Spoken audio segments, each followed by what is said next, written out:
start today with CNN's Alex Marquardt and a closer look at what we've learned about that awful day in terms of the specifics of the MAGA terrorist attack on the Capitol. And we want to warn you, especially parents, there are scenes of graphic violence and explicit language.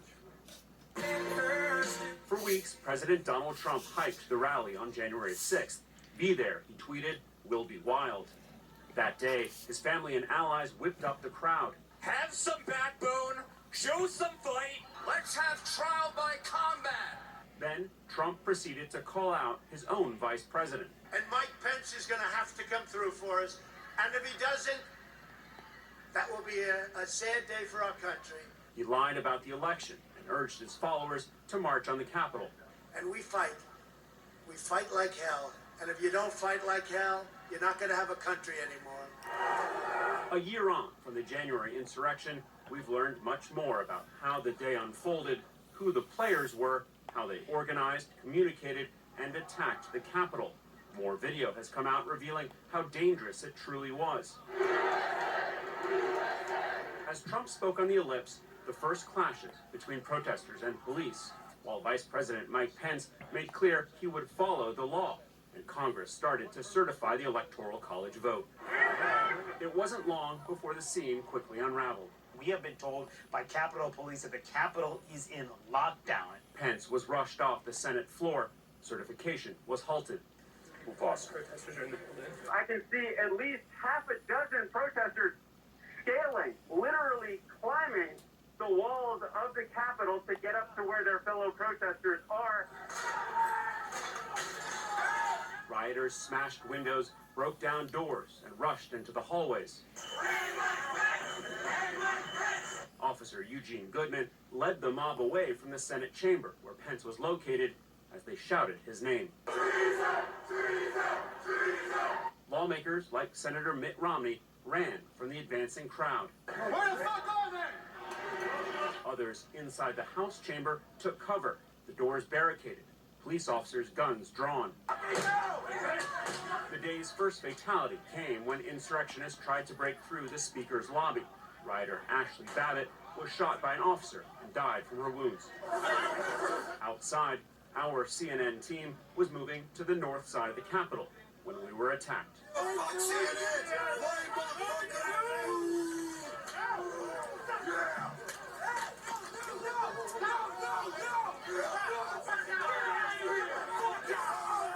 We tried to get out as quickly as possible.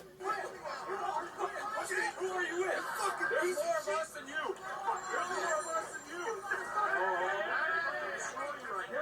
We were physically unharmed, others not as lucky.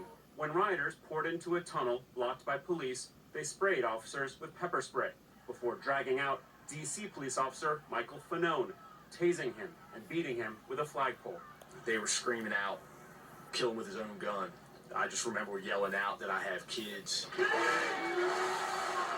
Officer Daniel Hodges was pinned down in the crush of bodies, wedged in a doorway, his mouth bleeding. There was a guy ripping my mask off, and he was able to rip away my baton and beat me with it, and he was practically foaming at the mouth. We now know that as the rampage spiraled out of control, Trump sat for hours, watching it all on TV, before issuing a tepid message to his followers. Go home. We love you. You're very special. But go home and go home in peace. A curfew will go into effect in around an hour's time. There is no indication right now that these protesters have any inclination of going anywhere. There's no indication that they had heard the message from the president to go home. They weren't done yet, descending on a press area, destroying equipment, and talking about killing journalists. Start making a list, put all those names down, and we start hunting them down one by one. With night falling and a curfew approaching, reinforcements finally arrived to flush out the rioters. Wolf, we are back on the western side of the Capitol. What you can hear there is a flashbang, presumably from this police force that has just moved in.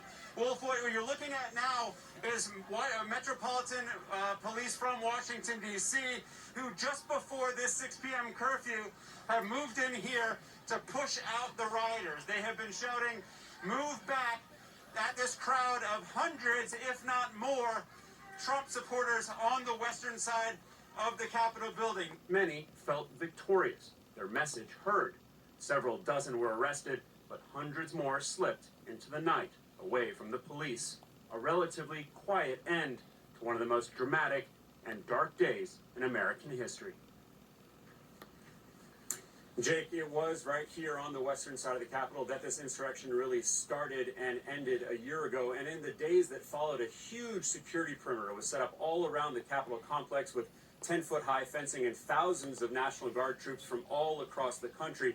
That is all gone now. As you can see, there is not a very large security presence out here on this anniversary. It has been quite a calm day. We've seen tour groups coming by, people coming to take pictures, nothing in the way of protests, and that calm really driving home what an extraordinary and violent day that was last year, Jay. Alex Marquardt, thank you so much. And you saw in Alex's piece the frenzied crowd chanting, "Hang Mike Pence," after Trump pushed the lie that then Vice President Pence could have overturned the will of the American people. Today, Republican Congresswoman Liz Cheney, the vice chair of the House Select Committee investigating